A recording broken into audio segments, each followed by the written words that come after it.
No verão de 1943, a frente oriental da Segunda Guerra Mundial se tornou o palco do confronto mais brutal e decisivo da história da Guerra Blindada. Em um campo de batalha lamacento e devastado, duas das maiores forças militares já reunidas se preparavam para uma colisão que mudaria para sempre o curso da guerra.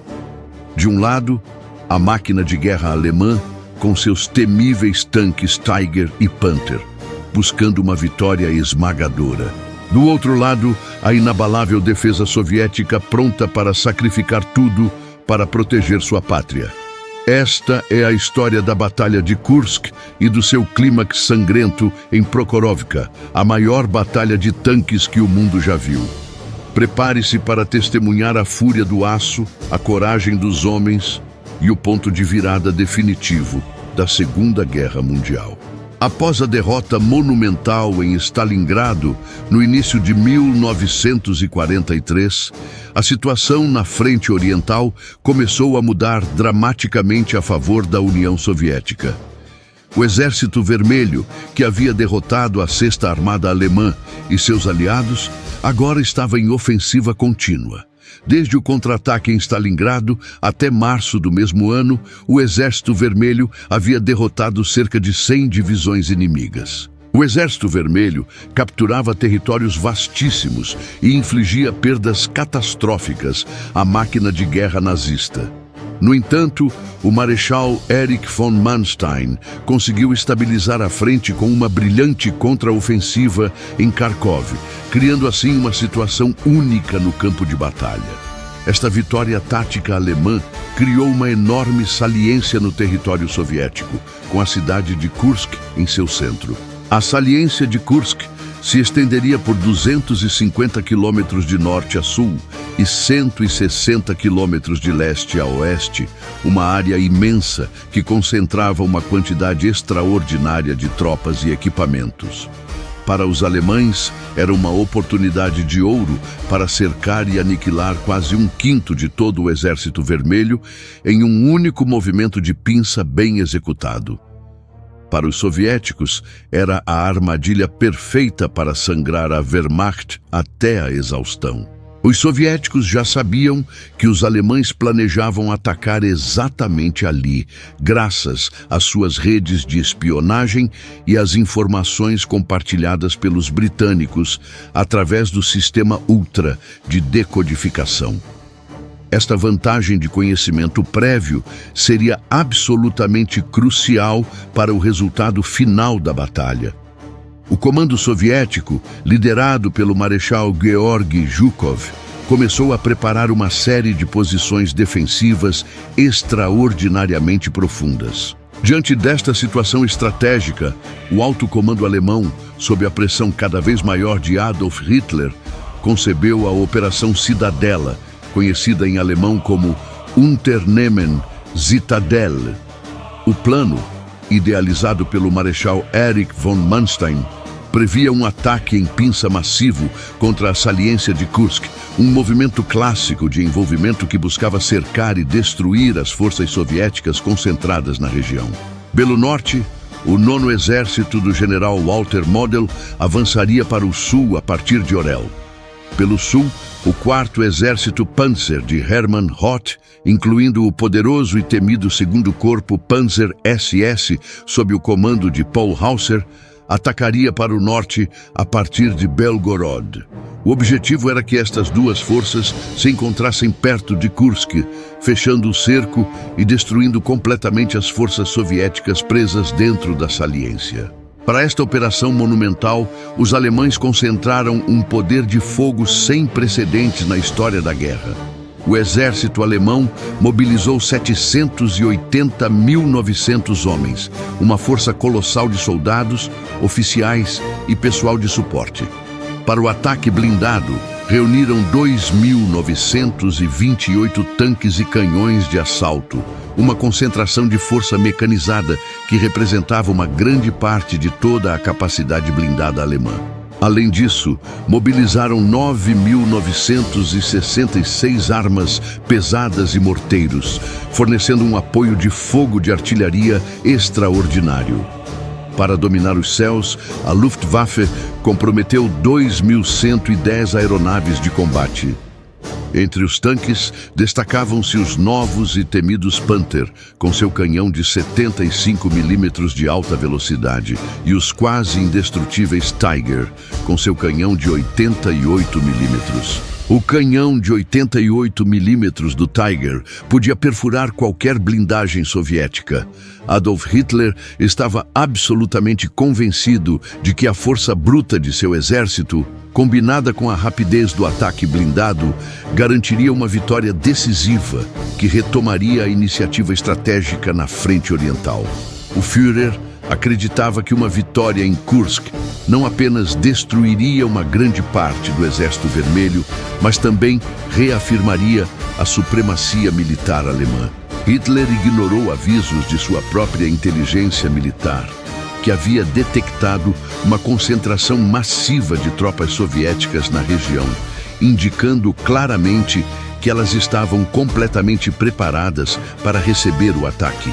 O Führer desconsiderou estes alertas com uma confiança que beirava a arrogância, acreditando que sua determinação e a qualidade de suas tropas de elite seriam suficientes para superar qualquer defesa. No entanto, a Operação Cidadela foi adiada várias vezes por mais de 2 meses, pois Hitler insistia em aguardar a chegada dos novos tanques Panther e em produzir mais tanques Tiger para levá-los ao fronte. O Führer queria garantir que teria a melhor tecnologia disponível para garantir a vitória. Inicialmente, a operação estava prevista para acontecer no meio de maio de 1943, mas foi continuamente postergada. Primeiro para junho, depois para o início de julho. Este atraso, que Hitler acreditava ser uma vantagem estratégica, provou ser exatamente o oposto. Os soviéticos, já sabendo que os alemães planejavam uma grande ofensiva de verão graças às suas redes de espionagem, tiveram tempo precioso para organizar fortes posições defensivas e se prepararem completamente para a batalha. Cada dia que passava, as defesas soviéticas se tornavam mais profundas. Sob a coordenação do Marechal Georgy Zhukov, os soviéticos transformaram a saliência de Kursk na fortaleza mais impenetrável da história militar. O Exército Vermelho cavou mais de 5.000 quilômetros de trincheiras, uma distância que atravessaria toda a Europa de leste a oeste. Plantaram mais de 400.000 minas antitanque e antipessoal, criando campos minados que se estendiam por quilômetros e quilômetros, tornando qualquer avanço blindado uma tarefa extremamente perigosa. Criaram 8 linhas defensivas distintas que se estendiam por mais de 175 quilômetros de profundidade, cada uma com posições de artilharia, bunkers de metralhadora e postos de observação bem camuflados. Posicionaram canhões antitanque em ângulos de tiro cruzado, de modo que qualquer tanque que avançasse seria atacado de múltiplas direções simultaneamente.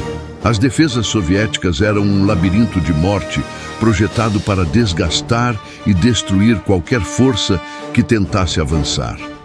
Para enfrentar a ofensiva alemã, o comando soviético reuniu uma força colossal que superava em muito a dos alemães em termos de números brutos. A União Soviética mobilizou 1.300.000 soldados, uma força humana extraordinária que representava uma vantagem numérica de quase 2-1 sobre os alemães. Concentraram 3.600 tanques, significativamente mais do que os 2.928 alemães. Reuniram 20.000 peças de artilharia, fornecendo um poder de fogo de artilharia que era mais do que o dobro dos alemães. Posicionaram 2.400 aviões de combate para disputar o controle do espaço aéreo. Além disso, os soviéticos tinham acesso a uma reserva estratégica massiva, a Frente Steppe, liderada pelo coronel-general Ivan Koniev, que poderia ser lançada em contraofensiva quando o momento certo chegasse. A estratégia soviética era clara: absorver o impacto da ofensiva alemã, desgastar suas forças blindadas nas defesas profundas e então lançar uma contra-ofensiva esmagadora com suas vastas reservas. Os principais comandantes alemães eram figuras militares experientes e respeitadas. O Marechal Erich von Manstein, o arquiteto do plano, era um estrategista brilhante, conhecido por sua criatividade tática. Hermann Hoth, comandante do 4º Exército Panzer, era um oficial experiente em operações blindadas. O general Walter Model, comandante do 9º Exército, era conhecido por sua capacidade defensiva e sua tenacidade. Paul Hauser, comandante do 2º Corpo Panzer SS, era um oficial experiente que liderava uma das unidades de combate mais eficazes. Do lado soviético, o Marechal Georgy Zhukov era o coordenador-geral de toda a operação defensiva e contra-ofensiva, um estrategista de primeira ordem que havia planejado as operações soviéticas desde Stalingrado. Nikolai Vatutin comandava a Frente Voronezh no sul, Pavel Rotmistrov comandava o 5º Exército de Tanques de Guarda e Konstantin Rokossovski comandava a Frente Central no norte. Estes eram os homens que decidiriam o destino de milhões. Na madrugada de 5 de julho de 1943, a Operação Cidadela foi finalmente desencadeada. Uma barragem de artilharia ensurdecedora e ataques aéreos da Luftwaffe marcaram o início da ofensiva. Os bombardeiros alemães Junkers Ju-87 Stukas, os famosos pássaros do grito, mergulharam sobre as posições soviéticas, soltando suas bombas e criando um inferno de fogo. A artilharia alemã abriu fogo simultaneamente, disparando milhares de projéteis contra as linhas defensivas soviéticas. Os soviéticos, porém, já estavam preparados. Graças ao conhecimento prévio da hora exata do ataque, o Marechal Zhukov ordenou um bombardeamento de artilharia preventivo contra as posições alemãs 10 minutos antes do ataque previsto. A batalha aérea que se seguiu foi provavelmente a mais longa e intensa da Segunda Guerra Mundial, com centenas de aviões de ambos os lados se enfrentando nos céus, acima do campo de batalha. No setor sul, as divisões de elite da Waffen-SS, com seus tanques Tiger e Panther, conseguiram romper as primeiras linhas de defesa soviéticas após combates intensos. A divisão Leibstandarte, a divisão das Reich e a divisão Totenkopf avançaram com determinação, apesar da resistência feroz e das perdas pesadas. As forças de Hermann Hoth conseguiram avançar cerca de 35 quilômetros em território inimigo, um feito notável contra defesas tão bem preparadas. No entanto, o avanço foi muito mais lento e custoso do que o planejado. Cada metro de terreno era conquistado com sangue e aço, com os tanques alemães tendo que navegar através de campos minados, enfrentar posições antitanque bem camufladas e resistir a contra-ataques soviéticos incessantes. A ponta de lança blindada da Alemanha estava sendo sistematicamente desgastada, exatamente como os soviéticos haviam planejado em suas estratégias defensivas. No setor norte, o 9º Exército do general Walter Model também conseguiu romper as primeiras linhas defensivas soviéticas, mas enfrentou uma resistência ainda mais feroz do que no sul. O general Konstantin Rokossovski, comandante da Frente Central, havia preparado defesas extraordinariamente profundas e bem organizadas. Os tanques alemães avançaram inicialmente, mas logo se viram atolados em um labirinto de campos minados, posições antitanque bem camufladas e contra-ataques soviéticos coordenados. O avanço no norte foi ainda mais lento do que no sul, com os alemães conseguindo avançar apenas 8 a 12 quilômetros em alguns setores. Os soviéticos tinham posicionado suas reservas estratégicas de forma que pudessem contra-atacar rapidamente em qualquer ponto onde os alemães conseguissem romper as defesas. A estratégia soviética de defesa em profundidade estava funcionando perfeitamente, absorvendo o impacto do ataque alemão e desgastando as forças blindadas. O clímax da Batalha de Kursk chegou no dia 12 de julho, nos campos abertos perto da pequena vila de Prokhorovka. Foi aqui que o 2º Corpo Panzer SS, a elite da força blindada alemã, colidiu de frente com o 5º Exército de Tanques de Guarda Soviético, comandado por Pavel Rotmistrov. O que se seguiu foi a maior e mais selvagem batalha de tanques da história. Cerca de 1.200 tanques e canhões de assalto se enfrentaram em um combate brutal à queima-roupa. Ondas de tanques soviéticos T-34 avançaram desesperadamente, muitos sendo destruídos pelos canhões de 88 mm dos Tigers antes mesmo de chegarem ao alcance de tiro efetivo. A superioridade tecnológica alemã era evidente. Eram necessários pelo menos 5 T-34 para ter uma chance contra um único Tiger. No entanto, a pura massa numérica dos soviéticos era avassaladora. O campo de batalha se transformou em um inferno de metal retorcido, fogo e fumaça, com veículos explodindo por toda parte. Os poderosos tanques Tiger causaram estrago devastador nas colunas soviéticas. Com seu canhão de 88 mm de alta velocidade, o Tiger podia perfurar a blindagem frontal de qualquer tanque soviético a distância de mais de 1.000 metros. Os Panthers também fizeram sua parte. Com seu canhão de 75 mm de alta velocidade e sua blindagem bem inclinada que refletia projéteis inimigos. Mesmo em menor número, os tanques alemães conseguiam, sem muitas dificuldades, abater os T-34 soviéticos, que tinham um canhão de 77 mm menos potente. Os soviéticos compensavam sua inferioridade técnica com números esmagadores e com a tática de ataque em massa. Apesar da vantagem numérica soviética, os tanques alemães eram superiores em praticamente todos os aspectos técnicos: velocidade de disparo, penetração de blindagem, alcance efetivo e proteção. Sendo necessários pelo menos 5 blindados soviéticos para abater apenas um Tiger, e em alguns casos até mais. Em disparos a queima-roupa, os veículos blindados explodiam em chamas de ambos os lados, com tanques sendo destruídos em rápida sucessão.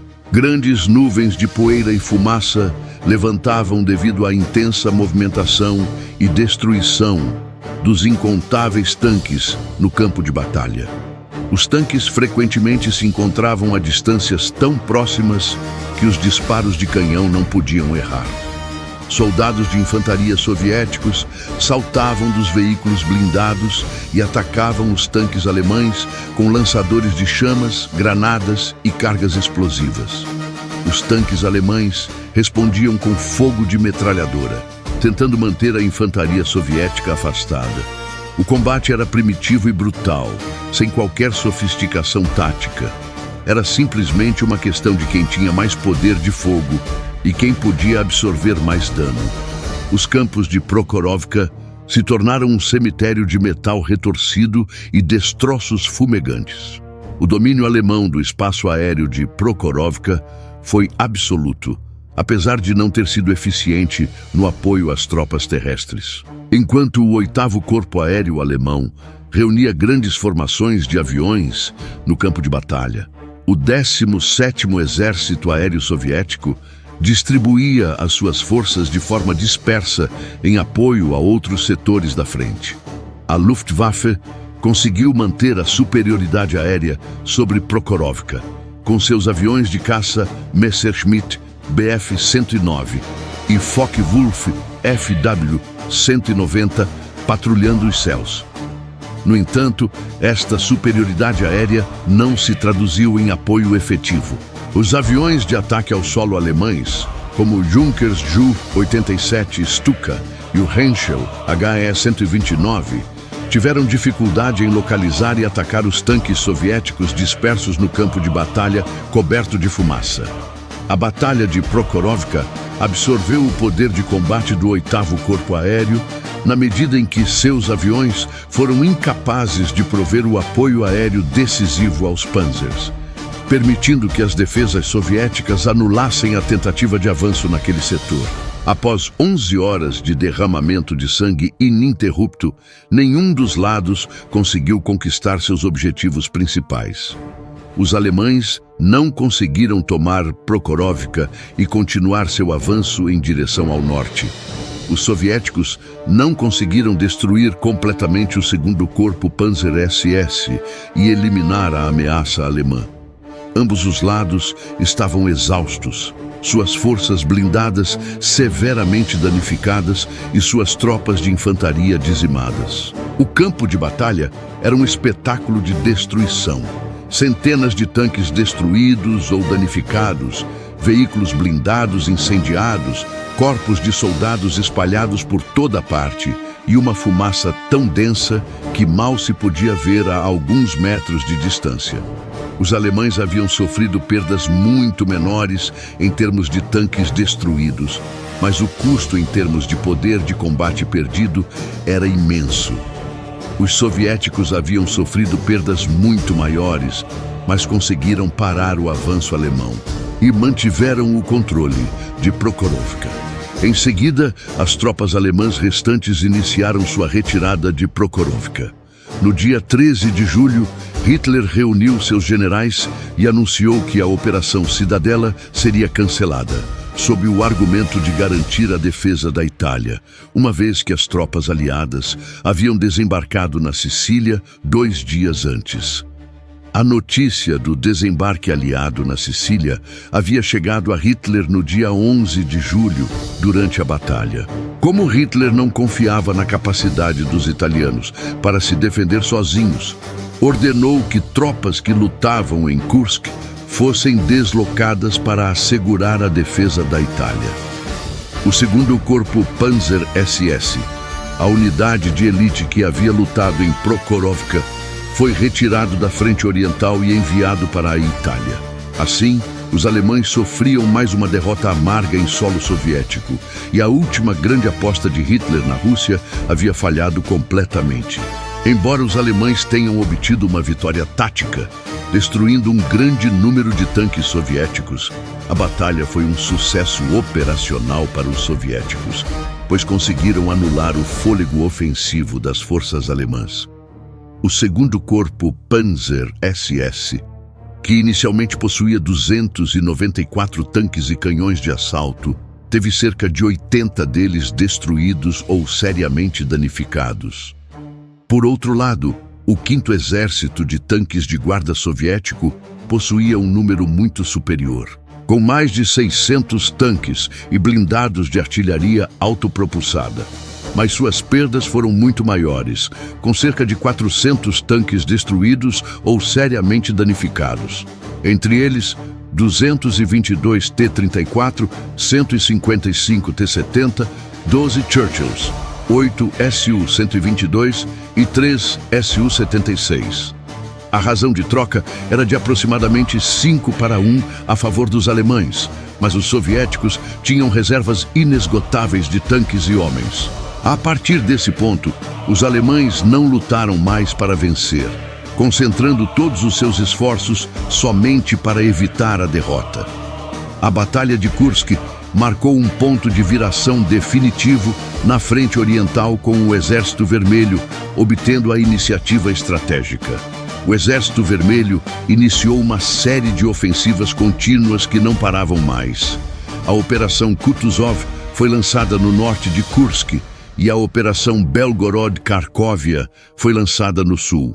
Estas contraofensivas soviéticas foram tão bem-sucedidas que os alemães foram forçados a recuar continuamente.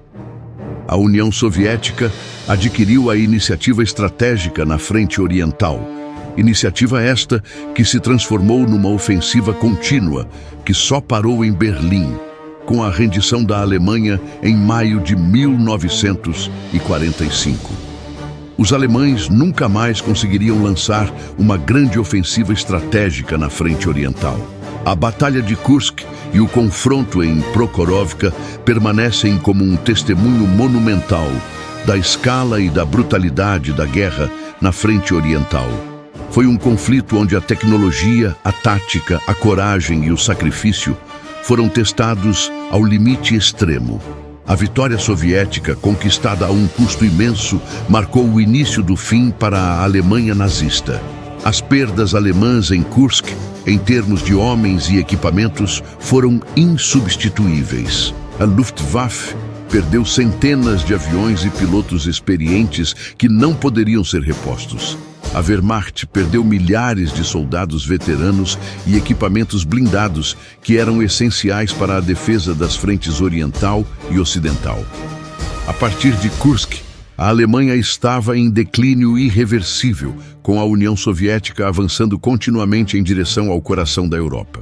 A Batalha de Kursk foi a maior e mais custosa batalha da Segunda Guerra Mundial, com perdas combinadas de mais de 1 milhão de homens e milhares de tanques e aviões. Para a Alemanha, foi uma derrota catastrófica que marcou o início do fim.